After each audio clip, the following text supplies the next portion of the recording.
Hello everybody, this is Jeffrey GT7 and welcome to the episode.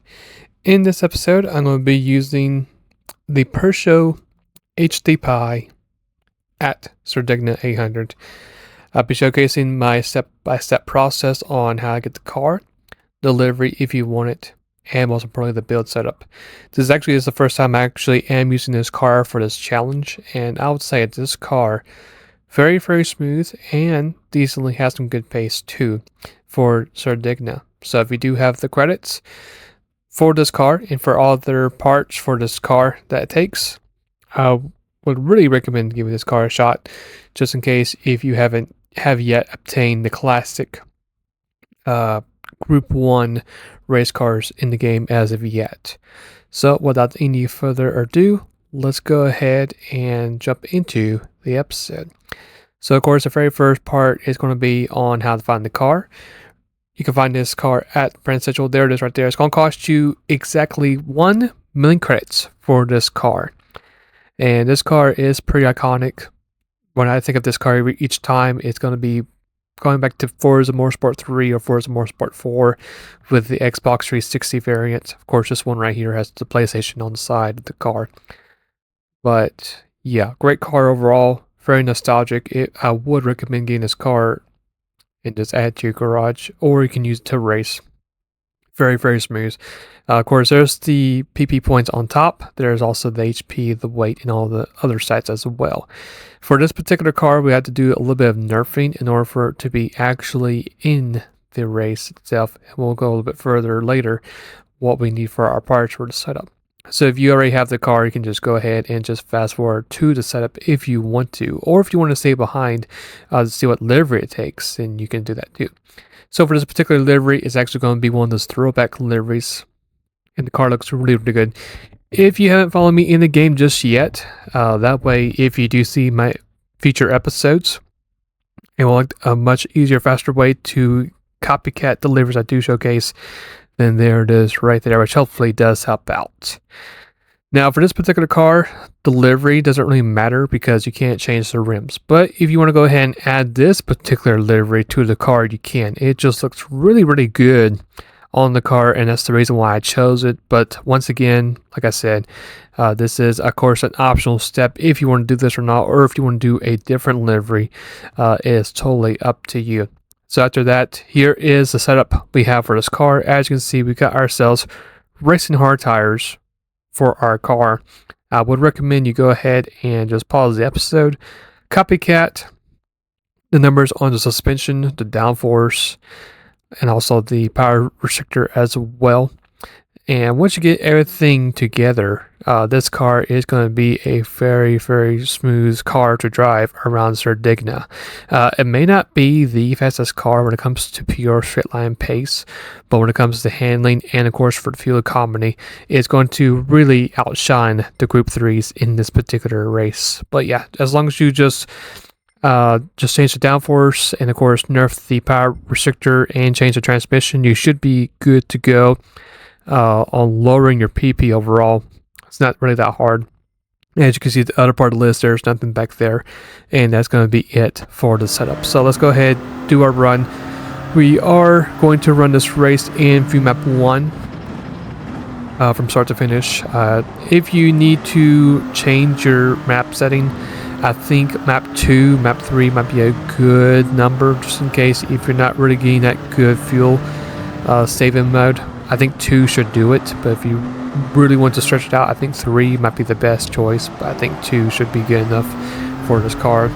The car itself handled pretty decently well in this race. There is going to be some times where it wants to go to a slide, like an oversteer slide, but apart from that, the car has pretty much everything it needs. It has decently good speed, may not be the fastest compared to other Group 3s in the track, but for handling, of course, for the fuel economy, it's going to pretty much outshine the Group 3s. Of course, the braking as well, another key factor for this car. So as we make our way through the first lap, got ourselves a little bit of clean air between ourselves and the next train right in front of us. We're going to send this car deeper in the corner, easily passing both the Mazda and the Corvette, and that's going to be some spots gained as we head into that tricky hairpin for the very first lap to be complete. We're going to be held up by a little bit, but once we get through these two corners, we're going to send it flat out onto the right side. And as we approach the apex, you can see here the car just easily takes the corner nice and smoothly. No need to really brake or lift or anything like that. We had to lift a little bit just to avoid the traffic a little bit, but if you're just by yourself with clean air, you can just easily take that flat out. So that's going to be it for our first lap. We are going to try to make a move on to this Audi R8, and then we'll be able to go ahead and transition later in the race. So for us, we're basically trying to make up some time on the Viper, of course. And as you can see there, that just goes to prove that this car has, everything you can think of that can outperform the Group 3 it has. I mean, despite the speed not being the best, everything else is just flying colors. So we did manage to go into lap 7, which is going to be our only pit stop. Now, we did make it toward halfway mark, give or take. So once we get into the next stint of the race, we'll have to do a little bit of fuel saving, which I'll explain once we get done with our scheduled pit stop. But other than that, the car did great. The tires are still holding up pretty nicely for this car. So there's no need to really change the tires. We're just going to refill the car up with all the way up of fuel, and that's going to be it for this run. Now you might be thinking, well, the easiest way to save your fuel, of course, is going to adjust your map setting. So we could have went to map 2, that's what I was thinking of, but there actually is an alternative route that you can actually do this. Now, if you drive with a manual gear transmission game that lets you, the player, change gears manually, this is going to come in pretty handy. Now, if you're not manual transmission driver, if you're automatic, then you probably would need to adjust your fuel map setting to 2 or 3. But if you're manual like I am, what you're going to do here is you're going to do some early shifting or quarter shifting.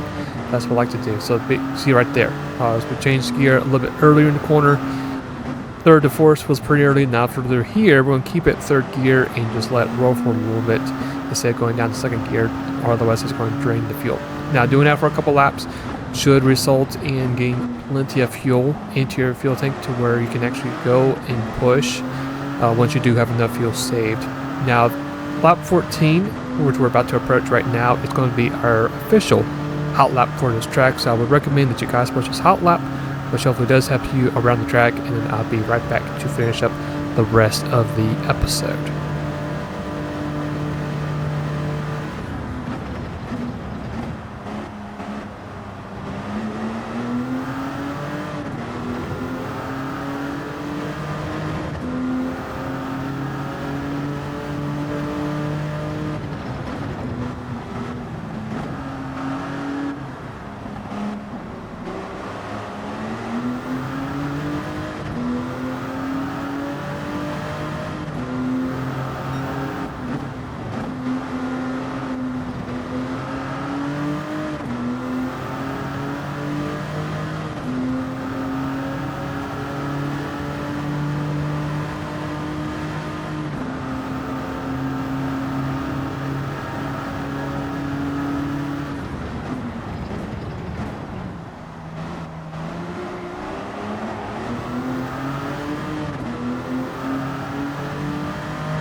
Alright, so as we finish up the rest of this race, the car did very, very well. Very smooth and pretty quick. So if you do in fact have the funds for this car, I highly recommend giving this car a shot around this track. It's very smooth. As we finish the race, there's going to be a very quick 24-24 for our total time, and we were able to also put the whole entire field a lap down. So this car going to be pretty beneficial to use for this race, which hopefully it does in your own races too. Got ourselves that sweet clearance bonus, and that's going to be it for today's episode. So for our next episode is actually going to be a special request build. We're going to go back to the legendary Suzuki Escudo. This time around, we're going to be using its engine swap at Tokyo Expressway 600. I've actually have done this before, but I think right now would be a good time to do an up-to-date build, just in case if things got changed before this new up-to-date version. So hopefully you guys enjoyed today's episode. Hopefully, of course, that tune helped out, and I cannot wait to see what we can do with the Escudo when we come back to Tokyo Expressway 600. So that is going to be for today's episode. Hopefully this particular build has helped you out in Gran Turismo 7. If you guys have any suggestions or any other builds you want me to try out, you're more than welcome to add those to the comments below, and I'll try my best to do them. Until then, hopefully you guys have a great rest of your day, and if you guys would like to subscribe to the channel, you're more than welcome to do so as well, as I'll have some more stuff coming up in the next couple days. Until then, see you later and take care.